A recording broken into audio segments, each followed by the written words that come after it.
Bonjour et bienvenue. Aujourd'hui, on va se plonger dans une critique vraiment percutante de notre société industrielle, celle d'Ivan Illich, qu'il a développée en 1973 dans son livre La convivialité. Alors, la technologie nous a promis la liberté. Mais est-ce qu'elle a vraiment tenu sa promesse? C'est là qu'on touche au cœur du paradoxe qu'Illich a mis en lumière. L'ère industrielle devait nous libérer, et pourtant, aujourd'hui, on a souvent l'impression d'être plus contrôlé que jamais par nos propres outils. Pour bien comprendre ça, il faut revenir un peu en arrière. Voyons comment, selon Illich, cette belle promesse de la technologie a fini par être trahie. Et cette idée, elle est vraiment au centre de toute sa pensée. C'est simple mais puissant, nos outils ont été créés pour nous servir, pour être nos serviteurs, et finalement, ils sont devenus nos maîtres, des despotes. C'est assez fou quand on y pense. Le modèle industriel, qui nous promettait un progrès sans fin, a en fait créé une toute nouvelle forme d'esclavage. Une soumission non plus à un autre homme, mais à la machine. On s'est retrouvé piégé dans un cycle de dépendance à des technologies de plus en plus complexes, de plus en plus envahissantes. Mais alors, comment est-ce qu'un bon outil peut, mal tourner? Comment ça dérape? Pour Illich, la réponse est claire. Les outils deviennent dangereux quand ils passent deux caps, deux seuils critiques qu'il appelle des seuils de mutation. Et pour illustrer ça, il prend un exemple qui parle à tout le monde, la médecine moderne. Vers 1913, on passe un premier seuil. La médecine devient une affaire de professionnels. La santé n'est plus un état, c'est une sorte de marchandise qu'on peut mesurer. Et puis, vers 1955, deuxième seuil. Là, la médecine devient carrément contre-productive. La surspécialisation crée de nouvelles maladies, des effets secondaires, les coûts explosent. Bref, on devient dépendant du système. En fait, elle devient si complexe qu'elle finit par causer plus de problèmes qu'elle n'est censée en résoudre. Et ça, c'est exactement ce qu'Illich appelle la contre-productivité. C'est le moment où un outil, ou même toute une institution, se retourne contre son but initial. Il fait plus de mal que de bien, et finit par nuire à la société au lieu de l'aider. Le résultat de cette contre-productivité médicale, selon ses propres termes, c'est davantage de souffrance pour plus de gens. Le point clé ici, c'est que ce système de santé, en cherchant à nous faire survivre à tout prix, il finit par nous rendre complètement dépendants d'un environnement qui est artificiel, qui coûte une fortune et qui est entièrement programmé. Bon, d'accord. Si nos outils sont devenus contre-productifs, on fait quoi? Quelle est l'alternative? C'est là qu'Illich avance une idée assez radicale, celle de la société conviviale. Alors, un outil convivial, qu'est-ce que c'est au juste? C'est simple. C'est un outil que n'importe qui peut utiliser, facilement, pour ses propres projets.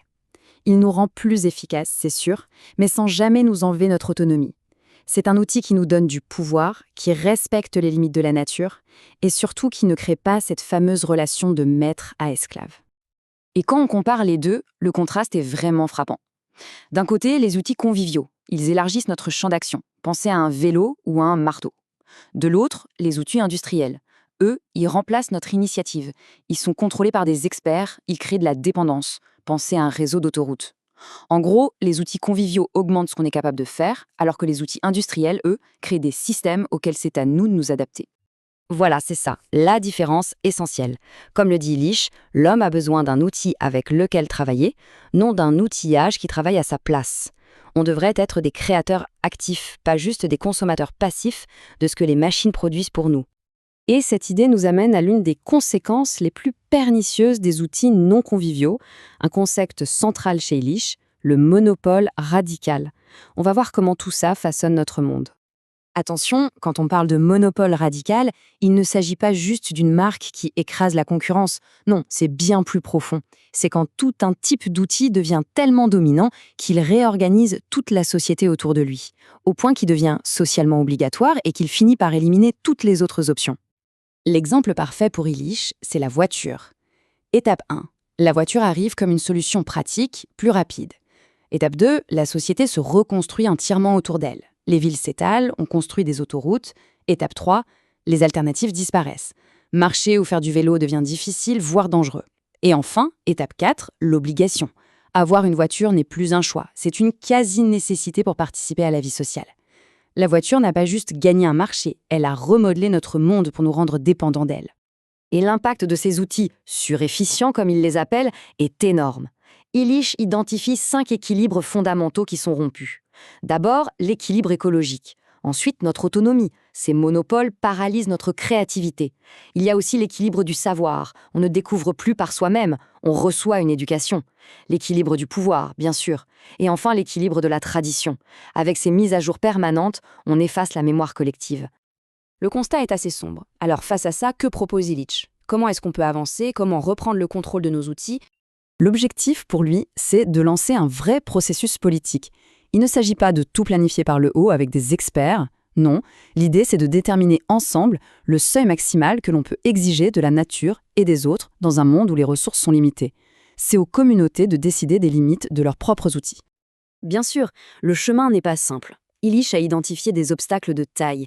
Il y a d'abord ce qu'il appelle l'idolâtrie de la science, cette tendance à tout déléguer à des experts. Il y a aussi notre langage, on ne dit plus qu'on apprend, on dit qu'on a une éducation, on transforme tout en produit. Et puis, il y a les systèmes qui sont déjà en place, qui ont littéralement gelé le monde physique, comme les autoroutes ou les écoles centralisées. Et c'est là qu'on arrive à une conclusion assez surprenante. Pour Illich, la voie à suivre, ce n'est pas de créer un nouveau parti politique. Non, le meilleur outil pour se défendre contre la logique industrielle, c'est d'utiliser le processus juridique. D'utiliser la loi de manière formelle pour établir et protéger des limites claires. Tout ça nous laisse avec une question finale, une question qui résonne particulièrement aujourd'hui. À notre époque, celle des algorithmes, de l'intelligence artificielle, à quoi ressemblerait un outil vraiment convivial ? Appliquer la grille de lecture d'Illich, qui a pourtant 50 ans, ça nous oblige à nous poser une question fondamentale. Est-ce que nos outils les plus modernes sont réellement à notre service, ou est-ce que finalement, c'est nous qui sommes devenus leurs serviteurs ?